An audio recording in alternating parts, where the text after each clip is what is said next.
दिनेश त्यागी जी, विभाग के सचिव अजय साहनी, वेदांत और सिडबी के प्रतिनिधिगण, मेरे सीएससी के नौजवान साथियों, जो जीते हैं उनको बधाई। बाकी के लिए आग्रह है कि और बढ़िया करिए।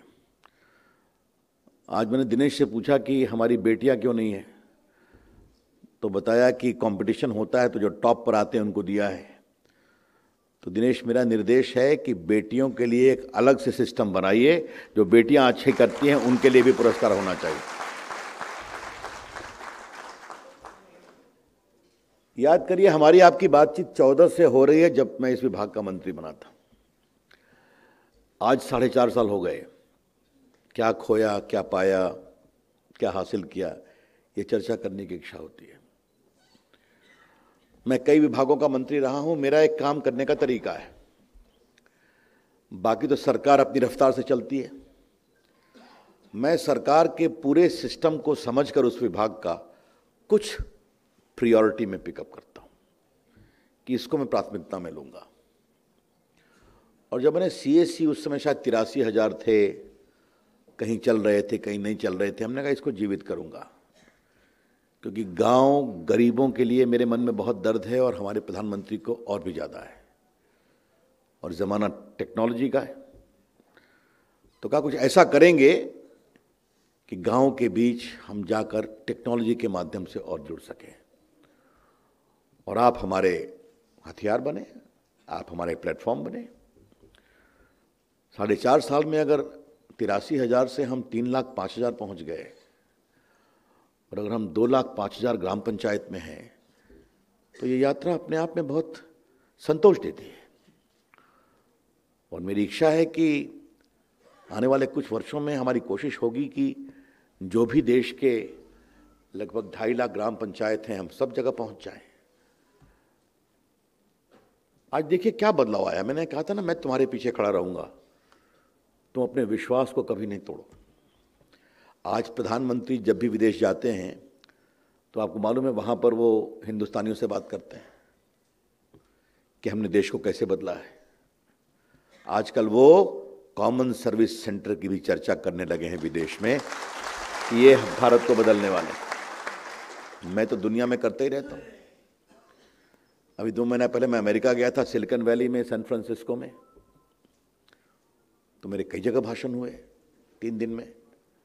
मैं गया था अर्जेंटीना में, वहाँ G20 मुल्कों के आईटी मंत्रियों का सम्मेलन था, वहाँ भी मैंने चर्चा की। और देखो, आप अच्छा काम कर रहे हो तो अपने आप सरकार आपसे जुड़ती जा रही है और देश आपसे जुड़ता जा रहा है। अभी जो चर्चा की, याद होगा एक दिन प्रधानमंत्री जी वीएलई से बात कर रहे थे, देखा था दूरदर्शन पर, आप लोगों ने देखा था ना? वो जो अपनी अजमेर की है उससे बात किया। उस दिन मैं, एक निधौली कलाह गांव है, मैंने कहा मैं भी गांव में बैठूंगा किसी सीएससी में। और प्रधानमंत्री जी वहां पहली बात करने वाले थे कि जिन रिटायर्ड सेना के जवान, हवलदार, पदाधिकारियों को पेंशन मिलता है, उनसे बात करने वाले थे। जिनको डिजिटल लिटरेट बनाया गया, उनसे बात करने वाले थे। और जो सीएससी का बंदा हमारा वहां डिजिटल सेवाएं कर रहा था, उनसे बात कर रहे थे। तो पीएम की बातचीत के लिए सीएससी के दरवाजे बंद थे, जो बात करने वाले थे उन्हीं को बैठना था, और हम लोग बाहर बैठे थे। और ये दूरदर्शन पे आ रहा था, और लगभग 2-3 हज़ार लोग गांव के वहां जुटे हुए थे मेरे साथ। तो जब प्रधानमंत्री से बातचीत खत्म हुई तो सब लोग बाहर आए। हमने कहा कैसा लगा? कहा कि सर, आज तो इस सीएससी के बच्चे को हम आशीर्वाद देंगे, भारत के प्रधानमंत्री से हमारी सीधी बातचीत हो रही है। आपको मालूम है, उस दिन प्रधानमंत्री के दूरदर्शन की बातचीत पर दूरदर्शन पे 12 लाख लोगों ने देखा। और मैंने त्यागी जी को कहा था कि प्रधानमंत्री जी की अपेक्षा है कि देश के जितने सीएससी हैं वो भी हमारी बातचीत देखें। आपके सीएससी में, भारतवर्ष में 50 लाख लोगों ने प्रधानमंत्री का कार्यक्रम देखा। Can you think about it?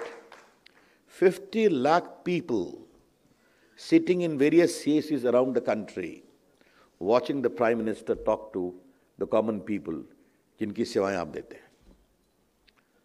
उसके बाद फिर प्रधानमंत्री जी एक दिन फसल बीमा योजना के लाभार्थियों से बात करने वाले थे, किसानों से बात करने वाले थे।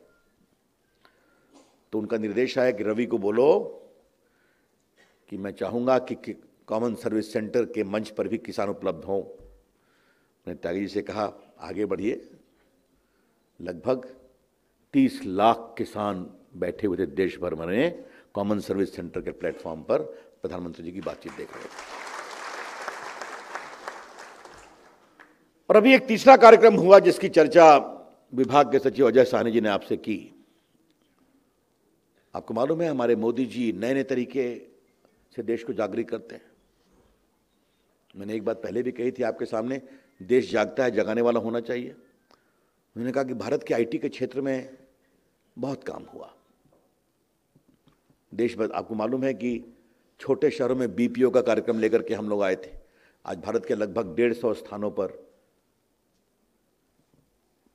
मणिपुर में, इम्फाल में, नागालैंड में, कोहिमा में, पटना में, डिब्रूगढ़ में, कटक में, भुवनेश्वर में, गाजीपुर में, वाराणसी में, मुजफ्फरपुर में बीपीओ शुरू हो गए। छोटे छोटे शहर जहां पहले चलते नहीं थे। गांव की बेटियां काम कर रहे हैं, बेटे काम कर रहे हैं।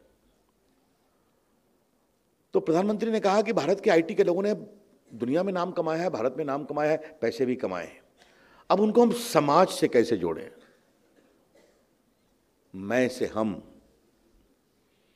क्या हमारे आईटी कंपनी के लोग किसी ऐसे छोटे गांव में जाकर काम करेंगे, अपने क्षमता से, प्रतिभा से उनको जागृत करें? तो ये बड़ा कार्यक्रम था।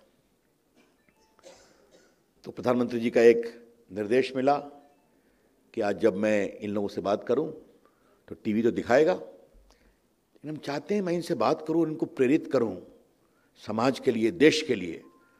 तो क्या हमारे कॉमन सर्विस सेंटर में बैठकर बच्चे देखेंगे और दूसरे को भी दिखाएंगे? जब कार्यक्रम दिल्ली में चल रहा था वो बड़ा अंतर्राष्ट्रीय स्तर का बड़ा कार्यक्रम था। तो त्यागी जी ने मुझे बताया कि सर अभी तक जो मुझे रिपोर्ट आई है, भारत के कॉमन सर्विस सेंटर में 40 लाख लोग बैठकर प्रधानमंत्री जी का कार्यक्रम सुनने वाले हैं। इसका मतलब कुछ समझते हैं आप? ये मेरी कल्पना थी कि सीएससी एक जन आंदोलन बनना चाहिए, क्योंकि आपकी आंखों में मैंने आशा देखी थी, आपके हाथों में मैंने हुनर देखा था, और सामने अगर लैपटॉप हो, कंप्यूटर हो तो आदमी कुछ भी कर सकता है। ये डिजिटल इंडिया, समावेशी डिजिटल विकास, गरीबों के हाथ में सरकार रहनी चाहिए। तो ये आपने करके दिखाया है, बहुत बड़ी बात है। अब आज देखिए, आप आयुष्मान भारत में भी आप आ गए। जैसे ही हुआ आयुष्मान भारत, तो आप जानते ही हैं, भारत के 50 करोड़ गरीबों को 5 लाख रुपए का इंश्योरेंस हर साल मिलेगा। बीमारी जैसी होगी, छोटी होगी, छोटा, मतलब भारत का गरीब आदमी किसी प्राइवेट अस्पताल या सरकारी अस्पताल में बड़ा से बड़ा अपना ऑपरेशन करा सकता है बिना पैसे की चिंता किए हुए। अभी मैं परसों अपने शहर पटना में था, वहाँ एक डीजी गांव का उद्घाटन किया मैंने, उसकी चर्चा मैं बाद में करूंगा। तो 5 गोल्ड कार्ड मैंने भी वहाँ पर दिए गरीब माताओं को, बेटियों को। वो गोल्ड कार्ड क्या है? आपका आई कार्ड है, आधार की तरह। आप बीमार हैं, चले जाइए, वो नोट कर लेंगे, आपका पूरा इलाज कर देंगे। अब नड्डा जी ने कहा रवि जी मुझे सीएससी से बात करनी है। हमने कहा आ जाइए, कोई दिक्कत नहीं है। आपने देखा होगा एक नई शुरुआत हो रही है। हाउसिंग लोन की बात आई शहरों में, हमें सीएससी से बात करनी है। आज बैंकिंग कॉरेस्पॉन्डेंट की बात आई है तो हमें सीएससी से बात करनी है। मैंने आग्रह किया था पीयूष गोयल से कि हमारे बच्चे रेलवे की टिकट भी काटने चाहिए, तो आप लोगों ने वो भी काम शुरू कर दिया, उसको और आगे बढ़ाना है। आधार की चिंता, देखो तुम्हारे लिए दिनेश त्यागी जी बहुत चिंता करते हैं। मैं बिल्कुल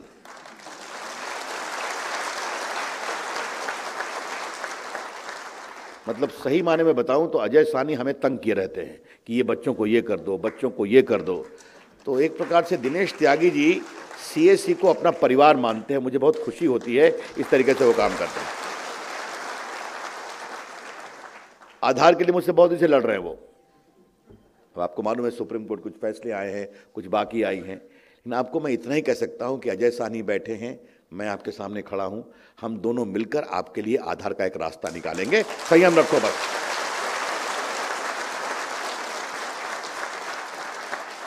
क्या करेंगे, कितना करेंगे, ये बाद में बताएंगे, लेकिन कुछ करेंगे जरूर, ताकि तुम लोगों का जुड़ाव जनता के साथ हो, उनकी ट्रेनिंग, आधार की सुरक्षा, आधार का अपग्रेडेशन। अब वो चर्चा चल रही है, इसलिए बाद में बताऊंगा। तो मैं तुम्हारा शुभचिंतक हूं, ये रास्ता निकलना चाहिए अपने आप। अब गिरिराज जी आपके एमएसएमई के मंत्री हैं, अब वो भी कह रहे हैं हमसे कि हमें भी सीएससी से काम लेना है।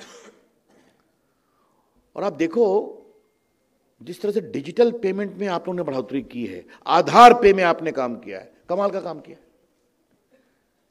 देखो आपसे मैं एक बड़ी बात कहना चाहता हूं, आप लोग जल्दी ही दुनिया के बड़े बड़े बिजनेस स्कूल की केस स्टडी बनने वाले हो।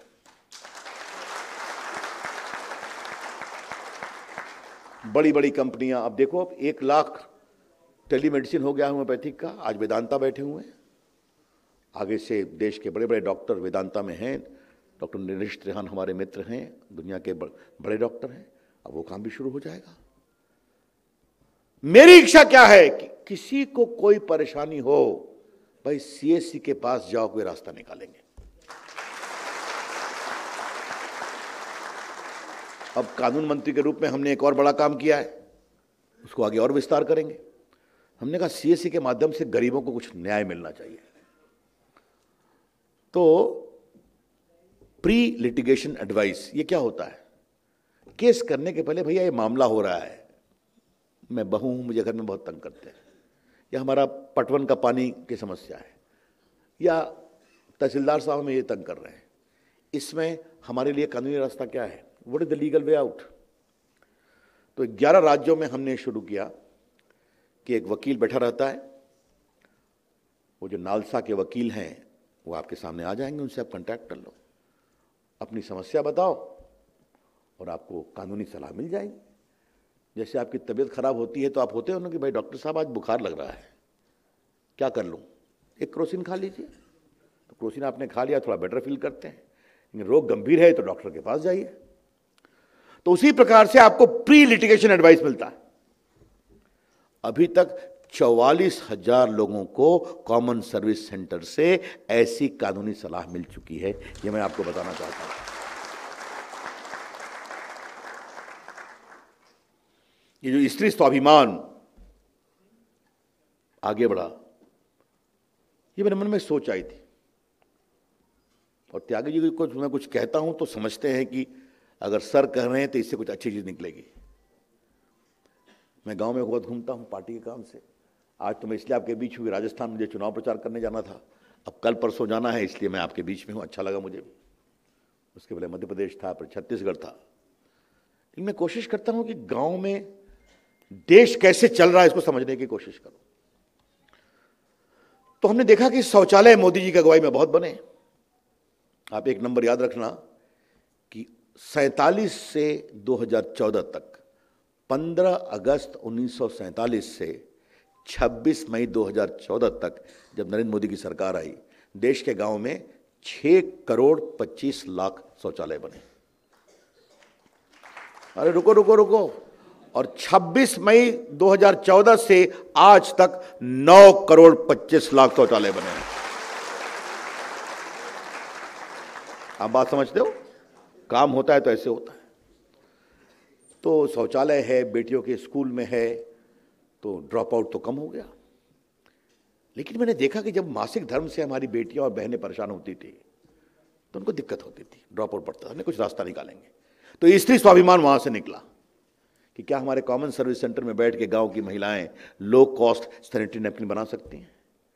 आज 300 जगह बन रहा है, मुझे खुशी होगी 1 लाख जगह बनना शुरू हो जाए। और मैंने कहा आप इसको एक आंदोलन खड़ा करो, बेटियों के स्कूल में जाओ, उन्हें बताओ कि स्वस्थ बेटी सुरक्षित बेटी। आज वो आंदोलन चल रहा है। आज कई बैंक करोड़ों रुपया दे रहे हैं त्यागी जी को कि हम भी इससे इन्वॉल्व होना चाहते हैं सीएससी के माध्यम से। ये मैं आपको इसलिए बता रहा हूं कि ये हमारी सोच है आपके लिए। मेरे मन में एक और सोच है। आज हर के हाथ में मोबाइल है, स्मार्टफोन है, गांव हो शहर हो, वो गूगल भी करता है, व्हाट्सएप भी करता है। मैं जिस गांव में जाता हूं, पहले अगर गांव में मीटिंग होती है, बोलो तो कितने बच्चे व्हाट्सएप पर हो, तो अगर 5,000 बच्चे हैं तो 4,500 हाथ उठ जाता है, फेसबुक पर हो उठ जाता है। तो ये भारत की टेक्नोलॉजी के क्षेत्र में बदलाव बहुत बड़ा आया है। तो अगर सब कुछ उपलब्ध है तो क्या हमारे सीएससी के बंदे एक काम कर सकते हैं कि बच्चों को कंपटीशन के लिए तैयार करवा सकते हैं क्या? त्यागी, मैं आपको आज एक सलाह दे रहा हूं, आप इस बारे में सोचिए कि क्या आप किसी अच्छे इंस्टीट्यूशन से सीएससी का कोऑर्डिनेशन करके, जो आपने आज किया वेदांता के साथ और बाकी के साथ, कि भाई हम शाम में 1 घंटा कोर्स पढ़ाएंगे बैंकिंग के लिए या पब्लिक सर्विस कमीशन के लिए या पुलिस की भर्ती के लिए या रेलवे की भर्ती के लिए, उसका स्वरूप क्या हो सकता है, चर्चा करिए। हमारे बच्चों को भी उसमें कुछ कमीशन मिले, जिसको पढ़ना चाहे आगे भाई 1 घंटा पढ़ लो हम यहाँ पर। ये हमारे मन में इच्छा है। इलेक्शन कमीशन का तो काम करते हैं ना त्यागी जी लोग, आप इलेक्शन कमीशन का काम भी कर रहे हैं वोटर की पर्ची में, तो आप हाउसिंग का काम करते हैं, आप पासपोर्ट का काम करते हैं, आप बैंकिंग का काम करते हैं, आप रेलवे की टिकटिंग करते हैं, आप भारत बिल पेमेंट करने का काम करते हैं, अब आप डिजिटल पेमेंट की ओर भी आगे बढ़ रहे हैं। आज भारत का डिजिटल पेमेंट भीम ऐप हो या बाकी हो, आधार पे हो, सब हजारों करोड़ की ओर आगे बढ़ रहा है। आप किसान का जो इंश्योरेंस है उसके पैसे लेते हो, मदद करते हो। तो एक प्रकार से भारत के बदलाव में आप एक बहुत बड़ी धुरी बन गए हो। इस बात को समझने की कोशिश करो। और आज मुझे इस बात का बहुत संतोष है मेरे नौजवान साथियों कि मैंने जब आपके बारे में सोचा था तो मेरे मन में यही कल्पना थी। इसीलिए आज 4.5 साल के बाद मैंने अपने दिल की बात आपके सामने कही कि ये जो बदलाव की चिंगारी आपके माध्यम से मैं जलाकर उसे एक बहुत बड़ी ऊर्जा के रूप में प्रस्तुत करना चाहता था, तो आज वो ऊर्जा बनी है और आप सभी उसके प्रतिनिधि हैं। इसलिए आपका मैं बहुत अभिनंदन करता हूं। और आप ध्यान रखिए कि ये ऊर्जा कभी मध्यम नहीं होगी। जिस तरह से मैं अब तो आपके साथ प्रधानमंत्री जी खड़े हैं। मुझे याद है एक कार्यक्रम में मैं था तो आयुष्मान भारत की चर्चा हो रही थी, तो इसी में एक ने कहा सीएससी, जो बता रहे थे, प्रधानमंत्री ने कहा पूरा नाम बोलो, कॉमन सर्विस सेंटर। मुझे इतनी खुशी हुई कि उस कार्यक्रम में प्रधानमंत्री जी आपका परिचय दे रहे थे। इसका आप कुछ मतलब समझते हैं कि नरेंद्र मोदी जी के ऐसा लोकप्रिय दुनिया का नेता, परफॉर्मर, आज सीएससी को भारत के बदलाव का एक बहुत बड़ा उपकरण मानता है। यह आपको समझना पड़ेगा। तो इसके साथ ही आपके ऊपर जिम्मेवारी क्या है, what is the responsibility on you, यह भी समझना बहुत जरूरी है। और देखो, कभी काम वाम की चिंता मत करो। तुमको इतना काम मिलने वाला है कि तुम लोग थक जाओगे कि त्यागी से कहोगे अब बस करिए। आप समझ गए? मैं कह रहा हूं, जो मैं अब देख रहा हूं ना जिस तरीके से, अब आपके इस सीएससी की नदी को कोई रोक नहीं सकता। ये अब आगे बढ़ने ही वाला है, क्योंकि आपने अपना झंडा गाड़ दिया है। तो इसको आगे बढ़ाइए। आज मैं इसलिए प्रसन्न हूं कि आज आपने जिस तरह से अपनी उपलब्धियों का, हाईएस्ट ट्रांजैक्शन का जिक्र किया है, ये अच्छी बात है। और मैं कोशिश करूंगी ये शुरुआत आज खत्म नहीं होनी चाहिए, इसको और आगे बढ़ाने की जरूरत है। और मैं तो ये भी चाहूंगा कि एक सीएससी सेंटर एक फील्ड में अच्छा काम करता है तो बाकी उसको फॉलो करें। ये भी तो आपको सिखाना है ना कि अगर केरला के और उड़ीसा के सीएससी वाले ये कर सकते हैं तो धर्मतरी और महासमुंद और फरीदाबाद क्यों नहीं कर सकते हैं? अगर वो हिमाचल प्रदेश की पहाड़ों में बैठकर इतने विश्वास से काम कर सकता है तो बिहार यूपी के मैदानों में क्यों नहीं हो सकता है? ये सोचने की जरूरत है। तो आज मैं जब सीएससी को एक मूवमेंट के रूप में देखता हूं तो वो एक ऐसा मूवमेंट हो कि सरकार अपने आप चलकर आए आपके पास। मेरी कोशिश थी कि आप खड़े होइए, अब सरकार, कंपनी आपके पास आए। और आज मैं होम्योपैथिक के जो सज्जन आए हैं मुंबई से, मैं उनका भी अभिनंदन करूंगा। मैंने फील्ड में उनके काम को देखा है, doing a good job, keep it up. और मैं चाहूंगा कि जो बाकी वेदांता है, बाकी कंपनियां, वो इस मॉडल से सीखें कि इनके यहाँ डॉक्टर बैठे हुए हैं, लोकल भाषाओं में बात करते हैं, बात करते ही दवा पहुंच जाती है। तो ये जो एक देश में एक नया बदलाव हो रहा है, मैं तो ये फोर्सी करता हूं कि बहुत सी बड़ी बड़ी कंपनियां आपसे काम करेंगे। क्या जरूरत है हमको फील्ड में अपना अपना एजेंट रखने की? अगर कुछ ग्रुप बनाकर सीएससी के लोग हमारी चिंता करेंगे तो जरूर करेंगे, क्यों नहीं करेंगे। तो ये सारी संभावनाएं हैं। तो मैं आप सबों का बहुत ही अभिनंदन करता हूं। एक बात मुझे अंत में तुमसे अपील करनी है, अपने अंदर विश्वास रखो। मैंने कहा था ना तुमसे पहली बार जब मैं 14 में मिला था, तुम लोग भारत को बदलने वाले हो, तुम लोग भारत को बनाने वाले हो। और आज 4.5 साल बाद हम बड़े संतोष से कह सकते हैं कि हमने भारत के बनाने की बहुत बड़ी शुरुआत कर दी है और हम चल पड़े हैं। पूरे विश्वास के साथ आगे क्रम जारी रहेगा। मोदी जी, अब पहले तो मैं ही खड़ा था, अब तो प्रधानमंत्री जी भी खड़े हो गए हैं, तो अब क्या चिंता की बात है तुमको? मस्त रहो। मेरा अंत में तुमसे एक ही, मैं तुमको आज हमारे अभिभावक के रूप में बात कर रहा हूं, मंत्री के रूप में नहीं। ईमानदारी पर कभी समझौता मत करना, ध्यान रखना। और ये बात मैं बहुत गंभीरता से बोलता हूं, क्योंकि मैं तुम पर बहुत विश्वास करता हूं। तो मेरा विश्वास कभी डोलना नहीं चाहिए। और मालूम है, बहुत मैं सख्त मंत्री हूं और भ्रष्टाचार, ईमानदारी पर मेरी सख्ती बहुत रहती है। क्या होता है, इस 3 लाख में अगर 13 लोग गड़बड़ करते हैं तो पूरे सीएससी के आंदोलन पर धब्बा लगता है। ये नहीं होना चाहिए। आज सीएससी हिंदुस्तान के, और कुछ लोग होंगे जो खुराफात करेंगे। कितना बड़ा आंदोलन खड़ा हो गया नरेंद्र मोदी जी के आशीर्वाद से, रविशंकर जी के प्रयास से, दिनेश त्यागी, अजय साहनी के सहयोग से ये होगा। आपको अपनी जिम्मेदारी निभानी है। मैं तो आज देखो, भारत में स्टार्टअप मूवमेंट बहुत हो रहा है। 5,000 स्टार्टअप, तीसरा सबसे बड़ा स्टार्टअप देश दुनिया का हो गया है।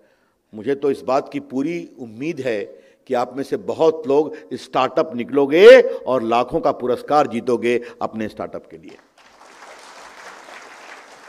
क्योंकि आज स्टार्टअप सिर्फ टेक्नोलॉजी नहीं है, डिलीवरी ऑफ सर्विस कैसे होती है, इनोवेशन क्या क्या होता है, रूरल कनेक्टिविटी क्या क्या होती है, इंक्लूजन क्या क्या होता है, आज इन सारे मामलों में स्टार्टअप आंदोलन चल रहा है। तो मैं चाहूंगा कि आप उस दिशा में भी आगे जाएं। भविष्य उज्जवल है मित्रों, हिम्मत के साथ ईमानदारी से काम करो। मैं वो दिन देखता हूं 2-3-4 वर्षों में कि सीएससी आंदोलन की चर्चा पूरी दुनिया करेगी, मेरा विश्वास है। बहुत बहुत धन्यवाद, नमस्कार।